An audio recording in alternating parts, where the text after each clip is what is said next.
Hello, everyone, and welcome to today's session on 7 questions you should ask before hiring a ghostwriter. For today's session, we have the privilege of Les Kletke on the line. Les Kletke is a best-selling author, book coach, professional speaker, and of course, he is an experienced ghostwriter. And he's going to be sharing with us these 7 questions, why they're important, and even some of his personal experiences working with clients. So definitely looking forward to today's session. So in terms of the 7 questions that you should ask before hiring hiring a ghostwriter, Les, you had here as the first question being, what is the time frame? So perhaps you can tell us why this question is so important. Well, it's about getting your book out and what time frame. Now, I find that a lot of people might want a book for a special event, be it a birthday or an anniversary in the company or something like that. So when you talk to a ghostwriter, find out if they can meet the time frame. And it's not just about getting the manuscript done. It's about the entire process. And you're going to need time for editing. You're going to need more time to have the book printed, and you don't want to have the book arrive a day after that special event. So when you're talking to a ghostwriter, find out if they can work in the time frame that works for you. And many ghostwriters tend to give you an extended time frame and say, well, it takes a year to write a book, and that's fine. If you have a year and you want to do some research, you want to do some thinking about the book, that's fine. Work with them, but find a ghostwriter that will work in the time frame that works for you, and also in that time frame, find out how much time they require. Most people that I work with as a ghostwriter are too busy to write their own book. It's not that they're not able to, but they're too busy, they're doing other things, or they have other skill sets that make a better return for the time invested. So find out how much time they will need to write a book. I target I ask for 25 hours of the subject's time, simply because I believe that a book is about 50,000 words. That's 25 chapters of 2,000 words each, and I feel that I can get the information to write those chapters in a 1-hour interview. So we do an interview around each of those chapters and develop the storyline for those chapters. But find out what time frame the ghostwriter works in, and that it works for you. Actually, very interesting. I hadn't thought about this before. You're actually talking about 2 time frames. Not only the time frame for the entire project, be it the writing, the editing, and the publishing part of the process, but also the time commitment the person has to commit to the process itself, how much time it's going to take out of their lives to complete this process. The second component is equally or sometimes more important, because the person who wants the book written is busy. They have other things going on in their lives. They're making major decisions. A book is almost a bonus in their time frame. So it's very important to find out how much time will be used for interviews, how much time will be used for correcting things. If there's another person in the organization that can look after some of these things and free up the time from the main component who is the subject of the book. So that's very important, and I'm real clear with my clients right up front. I require 25 hours of your time. And I can imagine this is probably one of the most important questions, because really people come to you for ghostwriting services, as you mentioned, because they don't have the time to write this book on their own or through a book coaching process. So is this not like the #1 reason people approach you? Absolutely, absolutely. They don't have the time. They see the value of having a book. They've gone through the entire evaluation, and they realize that they need a book, but they don't have the time to write it themselves. So that's why they're looking for a ghostwriter to do it more efficiently. That's how ghostwriting developed a long time ago. Babe Ruth used to write columns for the newspapers. Well, if you think about Babe Ruth playing Major League Ball and the travel at that time on trains and some of the other activities, the social activities that Mr. Ruth was involved in, he didn't have time to to write those columns. He he had a ghostwriter write those columns. I think the line at the time of his roommate, and the name escapes me, but Babe Ruth's roommate said that he didn't room with the Babe. He roomed with the Babe's suitcase. So he didn't have time to write those columns, and there's nothing to be ashamed of in that. It's your ideas, and the ghostwriter is helping you express it. That's all. Excellent. Well, I think that's a great way to start off the 7 questions. Moving along to the second question of you should ask before hiring a ghostwriter, and that is, have you worked in this genre? So I kind of loosely understand why that would be an important question, but I mean, you must have a much more depth as to why this is so important. Well, the first way of splitting it down is fiction, nonfiction, and you might not think that's as important, but I get a number of requests from people that have brilliant ideas and want to write a fiction book. That's something that I have not done, and I don't want to learn at your expense. So right now I'm busy writing nonfiction books, and that's what keeps me busy. I have a few of my own books that I'd like to write when I'm not working on client books.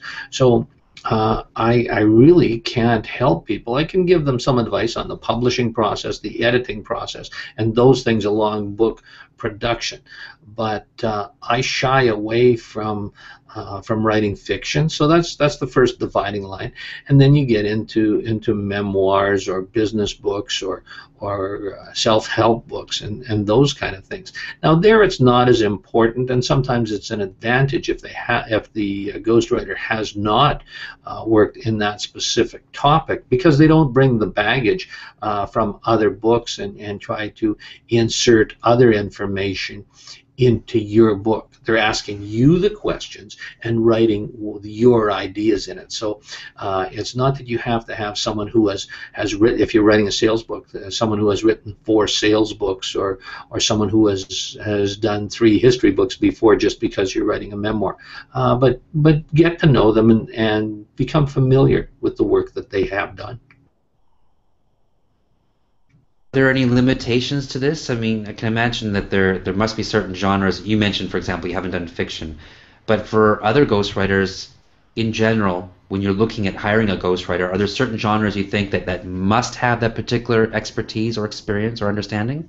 I wouldn't say must have, because you've got to learn, and you've always got to start out to do your first one. I mean, I have an auctioneer background, and the saying in the auction business is, how are you going to do a big sale if you've never done a big sale?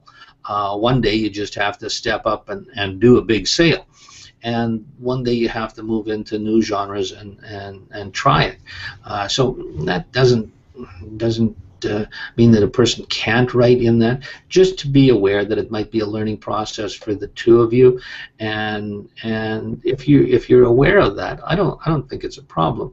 You can go down the road together, and you, as the client of the subject of the book, should have the ultimate decision power as to what's included and what the book is about. Okay, fair enough. So moving along, the 7 questions you should ask before hiring a ghostwriter is question number 3. And this one's about structure, more specifically asking the ghostwriter whether he or she has a system in place for the structure of the book. So, I mean, at first glance, I can see why this is important, but perhaps you could tell me what you really meant by this. Well, it's important to keep the chapters consistent to get a flow for the book, because people typically, people that hire a ghostwriter do not have a lot of experience in writing books, and they never know when they get done. I had a lady come to me and said, well, she'd like some help. Now, she had started on her book, and she had written her introduction. It was 8,000 words. Well, for heaven's sakes, a book is only 50,000 words. She had written 20% of it, in the introduction, and I asked her about that, and she said, well, I didn't know how long it should be, so I just wrote and wrote and wrote. I had 8,000 words for the introduction. The ghostwriter should bring some type of a system that will keep you on track. It's not your job to know when you've covered a topic or when you should go on to the next one. You have the information, and a good ghostwriter will bring a process that will help you keep your chapters consistent and develop a consistent flow of the book and stay in a consistent format. Readers hate having a book that's one chapter is 30 pages and the next one is 4 pages. So if there is some kind of a process, that will only make your book better, and it will also make the entire process easier, because the ghostwriter will have a system for the interviews and a system that gets the chapters in place and keeps them with a consistent flow. Excellent, thank you.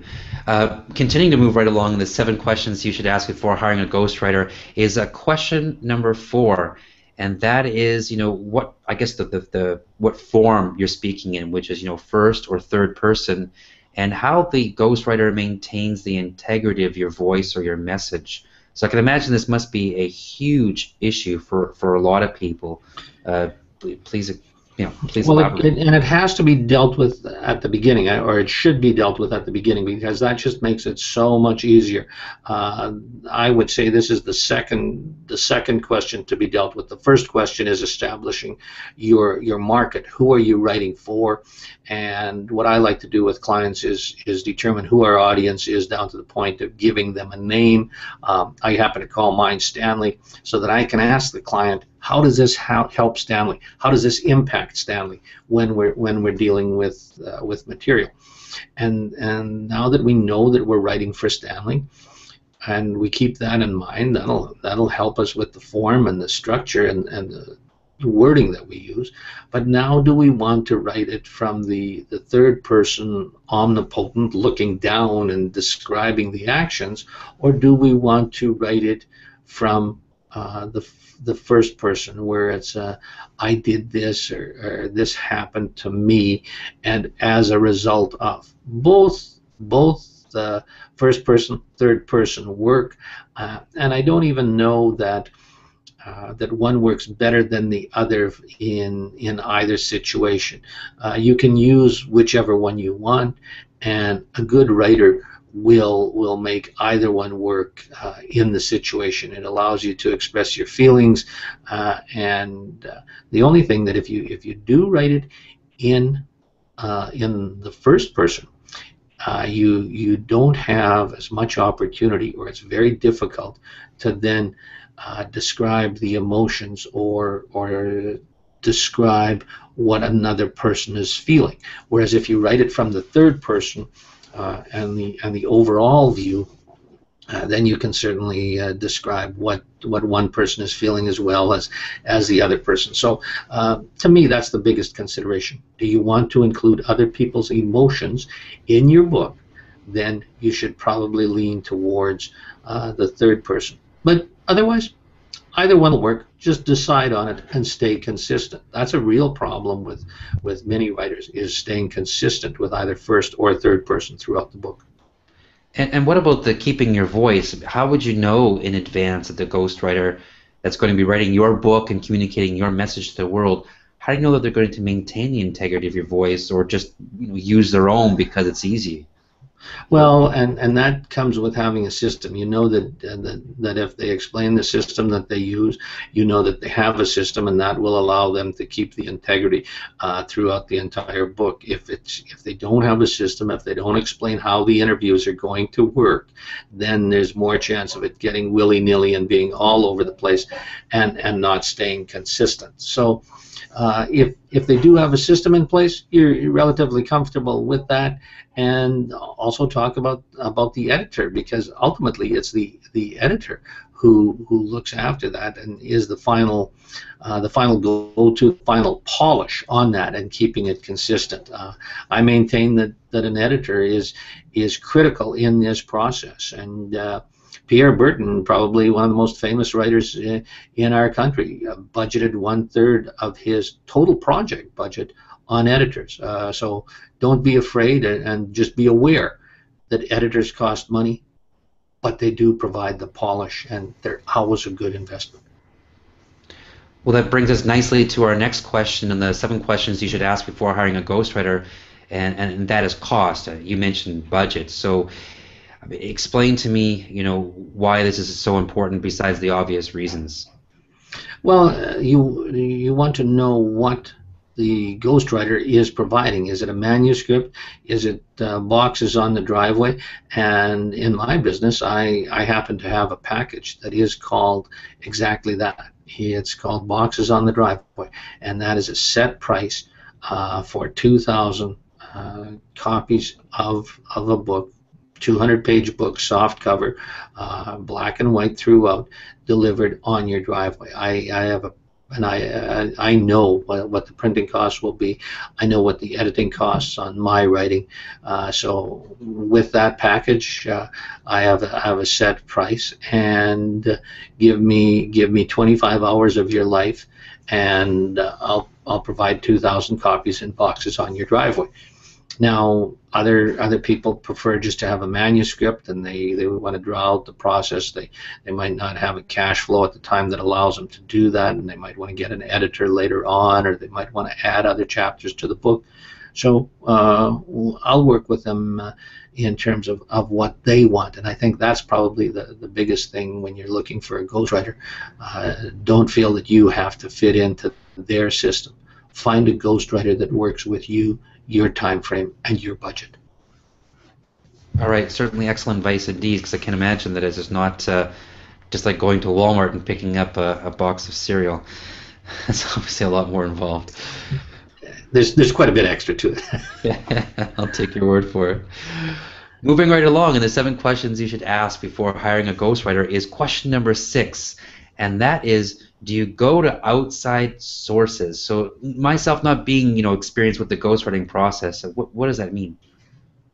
Well, that's a matter of you have to determine that in your book. Do you want the ghostwriter to go to outside sources, and are they willing to do that? Do they include that in their price? Is there an extra charge for that? I'm working with a lady from Nova Scotia, Canada right now, who is writing a book about her recovery from cancer. And one of the things that she has decided to include is the reaction of her brother, who at the time, and how it was for the family when she went through her treatment and that. Now, I don't have a problem interviewing someone else. She sets up the time, and that I include that as a part of the package. But some ghost writers might not be as willing to do that. If you're asking or expecting them to go to another person as a resource, that might cause a problem, and it might be extra expenses. Just be aware of that up front, and it's not something that you can't deal with. It's just that if you're aware of it, you won't be surprised by additional costs or problems later on once you're involved in the process. Well, that actually brings us nicely to the 7th and last question of you should ask before hiring a ghostwriter, and that is, who conducts the research. So you talk about going to sources. Obviously, you were just talking about going and interview sources, but what about the actual research, the making sure that it's correct from a historical perspective, making sure that it's correct with the other events that were going on at that point in time to get the good context for the story. You must have a lot to say on this topic. Certainly do. And it's one of those things that busy people would prefer that the editor, and in most cases an editor or myself, has the ability to find those facts more quickly. and it's just a matter of determining if you're going to provide the information and the ghostwriter takes that as gospel, or if they're going to check the facts, because nothing hurts credibility more than having a fact wrong, and then it goes to print, and now it's true because it's in the book, and you make a mistake on the date, and you know did and I was guilty of one of these earlier this week, talking about a history and the history of Harley Davidson motorcycles, and I said that Pearl Harbor was December 6th, and the story was ready to go, and when I checked, in fact, the bombing of Pearl Harbor was December 7th. So yeah, you just got to make sure who's going to check on that. Do you take the client's word on it, or do you actually check? Now you wonder, how did that fit into the history of Harley Davidson motorcycles? Well, that was the year that the U.S. joined the war effort, and in fact, the next year's model had only been made from September to the day of Pearl Harbor. So that is an incredibly scarce. The 1942 motorcycle is incredibly scarce because it was only made from September till December 7th of that year. So it's those kind of facts that you have to check. Somebody has to check, and you got to find out who's going to do it, because it can add tremendous expense and a lot of time to any project. So just decide who's going to check the dates and the world events. I know I wrote a book about my trip to Moscow, or my trip on the Trans-Siberian Railway, and a street merchant was selling me a Russian hockey jersey, and some of the viewers might remember the Summit Series of '72 and Paul Henderson's winning goal, and Karmelov getting chopped in the ankle. Did Karmelov wear 13 or did he wear 17? My editor checked, so it is right in the book. And the correct answer, just so you don't leave people in suspense? 17. Okay. So, and obviously the shirt was number 13? It was a Russian knockoff. They had a bunch of 13s that he was selling. Well, and they're obviously being sold to you at the train station, so you know what quality that was. Yes. But those are the kind of things that can hurt your credibility, and it's a very small thing. Just find out who's going to check those things. Now, you just talk about like actual time-specific events, but what about the research in general for some of these projects? I mean, do you get into a situation where you're ghostwriting a book for an author, and then now you have to do all this additional research? I mean, above and beyond just the time checking, sorry, the date checking. Do you do general big research to get into that project? Those are all things that should be determined at the beginning of the project, and during the first interview, when we determine the topic of the book and the test mark, or the target market, it's important to determine who will do that and how much of that is involved. So yes, I've got projects where I've done all of that just because the client didn't have the time or didn't want to get involved with that, and I have other cases where they have ready access to all that information and provide it as simple as 1, 2, 3. So it varies as much as the client themselves. So just talk about it before. These are the questions that you should ask before hiring a ghostwriter. And I can imagine a lot of these questions will impact, of course, the budget. So the more prepared you are to ask these questions, in fact, I think that that could definitely have an impact on the budget for the entire project. What, Les, out of these 7 questions, when you're talking with people who are looking at hiring you as a ghostwriter, which of these 7 questions do you think is the most important to them to think about and spend the most time thinking about? Most important to them is the amount of time that will be used. Because the people that are hiring a ghostwriter are busy, they're doing other things, and they have to know how much time it will take out of their schedule and they have to know over what time frame that will be spread. I've worked with people who will allocate 1 month, and I get an hour early morning every day for a month solid, and that's all of my. Certainly, I can't keep up with writing that fast, but that's the amount of time that I have for the information. So most important is to find the time frame that the writer will work in, and make sure that that fits in your time frame, because you're hiring someone to help you with your process to write your book. Keep that in mind. You don't have to fit their template. You don't have to fit their time schedule. This should be someone that is willing to work with you, the content that you want, in the style that you want. That's actually very important. It actually brings to bear that the importance of actually speaking with several ghostwriters before you're actually going to commit to one particular ghostwriter to take your message, your story, your voice into the world. Especially given them the limited amount of time that you have available, you certainly can't do this twice. You want to do it once. So, what can people do to? What would you recommend that people do if they're looking at hiring a ghostwriter? Well, have the set of questions. Know what the content of your book is, so that you can provide the ghostwriter with some information, because she is obviously going to have questions about the process as well. So you have to be ready to give them some information, and you have to establish a relationship that you're comfortable telling them some background stories with, and a lot of times.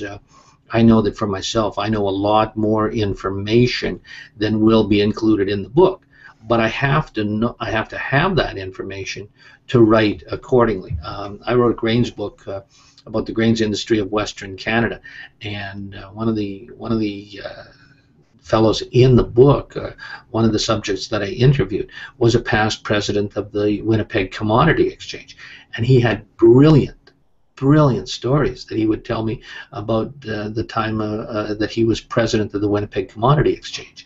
And then he would say, but we can't use that. He's still alive. And of course, that story wouldn't make it into the book.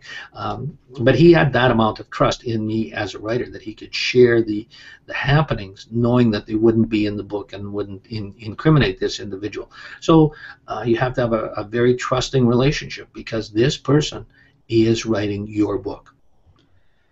Well, this sounds like having the right ghostwriter for your project is really, really important. For those people who are looking at, again, getting into doing ghostwriting a project, would they have an opportunity to speak with you before, if they're speaking with some other ghostwriters, and would they have an opportunity to speak with you as well, or how would they contact you? And we'll put the contact information at the end of the video, but what I would offer them is give me a call, and let's spend some time talking about your project and see if I'm a good fit. I would offer a 1 hour free consultation where we can talk about your book, and this is not a sales pitch. This is your information. You bring your questions about the writing process, and we'll see if it's a good fit. I have had some clients where we go through this hour, and we've both decided that it's not a good fit. And ironically, or typically, I guess, it's been both of us have decided, we both sensed that it wasn't a good fit. But most times we come to some kind of an agreement that we know that we can make this work. But I'll offer an hour of consultation about how it could work for your book, and the things that you could do to include, and some special things that you could include in your book to increase its value. That was actually an incredible offer, Les. Thank you for generosity. So, since you've made that offer publicly, I will put a link down below this video as you've requested, so that people can contact you directly, not only to discuss the 7 questions in detail with you, but also to go through their particular book project, what they're looking to achieve, the message that they have to bring to the world in that sort of risk-free environment with you. To spend that 1 hour. It may be all they need to find out whether it's a go or a no-go. That might be the most important thing that they walk away from that initial session. But certainly offering your time like that is very generous. So That concludes today's live cast on the 7 questions you should ask before hiring a ghostwriter with Les Kletke. Les, as I mentioned at the outset of this session, he is not only a published author, but he is a best-selling author, so he knows books. He works with people on several levels, whether it be coaching them as a book coach the process, or for those, as he mentioned, very constricted on the time and have other facets of life that require a lot of their attention. He's also ghostwritten many books right from the very beginning to publishing it. And he mentioned that package he has where it's the books on your doorstep. So you can't get any better than Boxes that. on the driveway. Boxes on the driveway. Boxes on the driveway. I like that. That's the package that you're asking for. So if you're looking for boxes on your driveway and you want someone to make that happen without having to get involved in all the details, then certainly you owe it to yourself to spend an hour talking with Les, and again, that no-risk environment. So thank you very much, Les, for all the information you've given today on the 7 questions you should ask before hiring a ghostwriter. That concludes today's podcast.